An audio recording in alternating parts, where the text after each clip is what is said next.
நம்ம நாட்டுல தமிழ்நாட்டுல இயல் இசை நாடகம் என்ற முறையில யோக ரகசியத்தை பல கோணங்கள்ல கதை ரீதியாகவும் பாடல் ரீதியாகவும் எழுதி வச்சிருக்காங்க. இந்த கார்த்திகை தீபத்தை பத்திய ஒரு மறைமுகமான யோக ரகசியத்தை சொல்லியிருக்காங்க. பிரம்மா விஷ்ணுக்கு இருவருக்கும் சண்டையா கதை. இதுல யார் உயர்ந்தவங்கன்னு ஈஸ்வரனாண்ட போய் முறையிட்டு இருக்காங்க. ஈஸ்வரன் என்ன பண்ணியிருக்காரு, எதுவும் சொல்ல முடியல. தன்னை ஜோதி தரிசனமா காட்டியிருக்காரு. எந்த இடத்துலனா இது இருள் சூழ்ந்த இந்த அண்ட சராசரங்களை இயக்குகின்ற ஒரு நிலையில அவர் ஒரு பக்குவப்பட்ட நிலையில காட்டியிருக்காரு ஒளி வடிவமா. இதுல அடி முடி யார் பாக்குறாங்களோ அவங்க தான் உயர்ந்தவங்க. இருவரும் பார்க்க முடியல. ஒருத்தர் பன்றி வடிவமாகவும் ஒருத்தர் அன்னப்பறவை வடிவமாகவும் பார்த்துருக்காங்க, முடியல. அவங்க ஒண்ணு தவற விட்டாங்க. அங்க ஜோதியை மட்டும்தான் இருள் பார்க்க முடியும் அப்படின்ற ஒரு கவனத்தை அவங்க விட்டுட்டாங்க. அதை தான் நிரூபிச்சிருக்காரு. அண்ட சராசரத்தை அளந்தவன் யாரும் இல்லை, கரைதான் முடியும். இந்த புத்த மகான் எளிமையா அழகா சொல்லியிருக்காரு சூனியன்.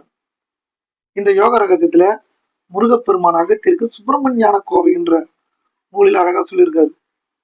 உண்ணாக்குக்கு மேல் அண்ணாக்கு அப்பால், அதான் அண்ணாமலை உண்ணாமலை, அண்ணாக்கு மேல உள்நாக்குக்கு மேல இப்படின்ற ஒரு நாடிய திறந்து இந்த ஜீவ நாடிய நம்ம உடம்புல சூடு இருக்குல்ல, அந்த சூடு கோபாக்னியாவும் காமாக்னியாவும் இருக்கு.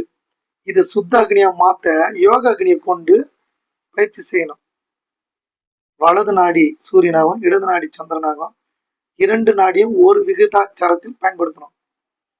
வலது நாடி 8 அங்கலமோ இடது நாடி 16 அங்கலம் போகணும் கணக்கு இருக்கு. இதனடா 8-2ன்ற ஒரு கணக்குல இது ஜெயின் பண்ணணும்னு சொல்லியிருக்காரு. கொஞ்சம் குழப்பமா தான் இருக்கும். வலது பக்கமும் 8, இடது பக்கம் 16 அங்கலம் போகும்போது இந்த 16 அங்கலம் வேஸ்ட் ஆகுது இல்ல, அதுதான் ஜீவன் நம்மளுக்கு வேஸ்ட் ஆகுது. அது உள்முகமா திருப்பி மூலாதாரத்துல இருக்கின்ற இந்த குண்டலி சக்திய யோக ரகசியத்துல இந்த 8-2ன்ற தத்துவத்தின் வாசியோக முறையில பயிற்சி பண்ணி சூழ்முனையில எடுத்துன்னு போகும்போது ஆனந்த ஜோதிட தரிசனமா தெரியும். அதாவது ராமானுஜர் இந்த கட்ட விரல்ல இந்த பிரம்மத்தை ஆனந்துட்டேன் அப்படின்னு மறைமுகமா சொல்றாரு. வள்ளல் பெருமான் அழகா சொல்றாரு, எனக்குள் அடிமுடி காட்டி அருப்பெருஞ்சோதி சிற்றபையில் ஒழிக்கின்ற தெய்வமே தெய்வம் அழகா சொல்றாரு. அதனால நம்ம வாசியோகம் பண்ணத்துல வெற்றி காணும் போது அண்ணாக்கு மேல நம்மளோட ஜீவாக்னி யோகக்னியாக மிளிரும் போது சுத்தக்னியா காட்சியளிக்கும்.